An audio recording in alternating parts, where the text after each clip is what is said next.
pile of pressure. Minister to resign foaming at mouth after Boris Bombshell leadership scandal.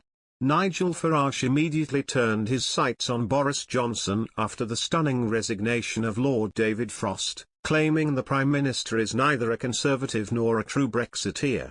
Lord Frost's decision was being widely reported on Sunday, with the Mail on Sunday suggesting it had been prompted by the introduction Plan B COVID measures, including vaccine passports.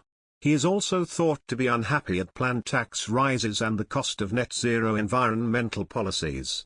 Mr. Farage tweeted, "Lord Frost is leaving the government because he is a Conservative and true Brexiteer. Boris Johnson is neither." Ben Habib, like Mr. Farage a former Brexit Party MEP, tweeted, "Good for David Frost resigning. He's right to dissociate himself from this failing government." And Rupert Lowe, another ex-Brexit Party MEP, added, "If he thinks the direction of this government is worth resigning over, then that should leave us all deeply concerned. It can't go on like this." Mr. Johnson is under intense pressure as the Omicron variant fuels a sharp rise in coronavirus cases, with 99 Tories voting against the government in protest at plans to introduce vaccine passports last week. He is also reeling from the Tories' embarrassing loss in the North West Shropshire by-election on Thursday. Martin Daubney, also a former Brexit Party MEP who is now deputy leader of the Reclaim Party, tweeted, "This is precisely what we said at their Claim Party from day one of this campaign." Boris is losing on lockdowns, taxation and net zero nonsense that will break the working classes. Keep this scuff up and North Shropshire will merely be the beginning of the Tory nightmare. Other parties wasted little time putting the boot in either.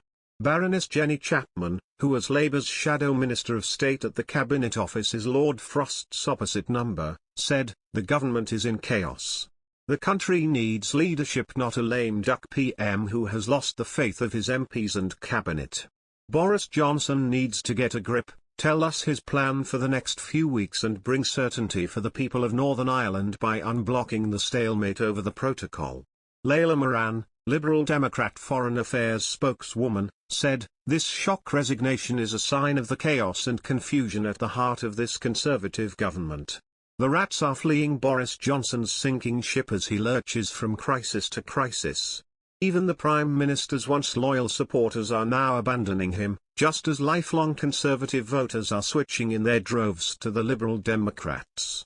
At a time we need strong leadership to get us through the pandemic, we instead have a weak Prime Minister who has lost the support of his allies and the trust of the British people."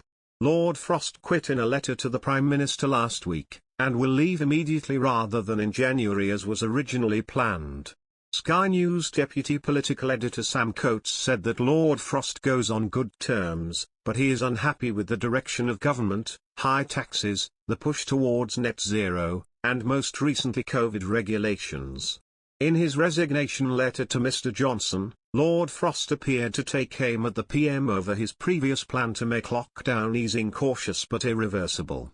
The now ex-Brexit minister said he believes we need to learn to live with COVID, telling Mr. Johnson, "You took a brave decision in July, against considerable opposition, to open up the country again. Sadly it did not prove to be irreversible, as I wished, and believe you did too. I hope we can get back on track soon and not be tempted by the kind of coercive measures we have seen elsewhere." The resignation is yet another blow for Downing Street, which has lurched from crisis to crisis in recent weeks, including the Christmas parties scandal. He believes taxes under Mr. Johnson are getting too high. And Lord Frost is also said to oppose to the emphasis placed on the net zero strategy to reduce carbon emissions.